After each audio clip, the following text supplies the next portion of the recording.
most common questions I get from referring attorneys as well as clients is how do you know if you have a hernia mesh claim that's actionable? In other words, something that you can pursue in court.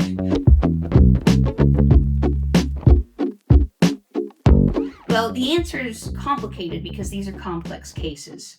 Number one, you have to get all the records associated with the implant of the hernia mesh device. You also have to get all the records associated with the injury that you're alleging. So let's start with the implant. This is very important that you get the product ID.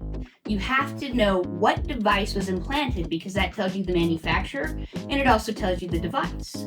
So how do you know what device was implanted? The product ID can typically come in two forms. It's either in a surgical sticker or what's known as an implant log. These are typically separate from a normal chart. So if you go and you ask your medical provider for your records or your chart, you might not necessarily get the surgical stickers or the implant log associated with the operative note that goes with your implant surgery. So it's imperative that you specify that you need surgical stickers or an implant log to identify the product at issue. You also want the operative report as well that goes with the implant. That is how you know what was implanted. And then from there, you need to know what the injuries are. So if you've had a subsequent surgery, you definitely want all operative reports associated with any subsequent procedures from the initial hernia mesh implant surgery. What you might be thinking is, why, as a client, do I need to go and get the medical records? Isn't that your job?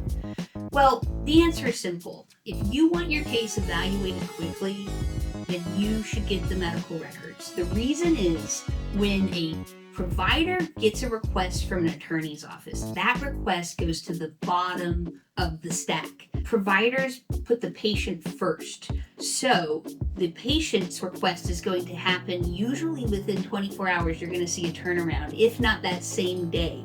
So we're happy to get the records if you were not able to get them yourself. However, you have to build in about a 3-month time period for us to retrieve those records because the companies are so slow in getting those to attorneys.